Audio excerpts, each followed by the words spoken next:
আসসালামু আলাইকুম গাইস, আমি ফাহিম আছি আনাস ডেইরি ফার্মে। ভিউয়ার্স, আমি এতদিন আপনাদেরকে দেখিয়েছি এই টায়ারের নিচে কানা কাটলে গাছের কি লাভ এবং কি ক্ষতি হয়। তো আজকে আমি তুলে ধরবো এই যে উপরের যে এই কানাগুলো, এই ঢালগুলো কোনগুলো কাটলে ভালো হবে আর কোনগুলো কাটলে আপনার জন্য ক্ষতি হবে। আমি আপনাদেরকে দেখাই, এই যে বড় ঢালগুলো দেখছেন, এগুলো যদি আমি কেটে দিই তাহলে আমার ফলটা আসবে না, আমার এই ঢালে ফল আসবে।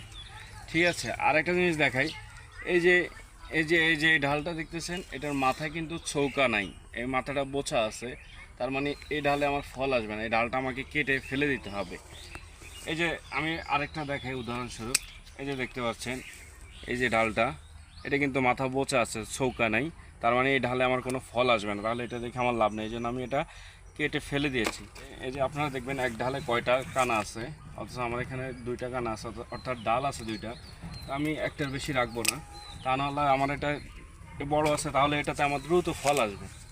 তো আপনারা এরকম আপনাদের ড্রাগন বাগানে যারা শখ করে ড্রাগন গাছ লাগিয়েছেন, এভাবে গাছগুলো আপনারা ছাঁটাই করবেন, নাহলে আপনারা সেই হিসেবে গাছ হিসেবে আপনারা শ্রম হিসেবে ফলগুলো পাবেন না। তো আপনারা যদি আমার ভিডিওগুলো ফলো করেন, এরকম ডেইলি ভিডিও দেখতে থাকেন, তাহলে আমি মনে করি আপনারাও এই ভিডিও থেকে কিছু একটা শিখতে পারবেন।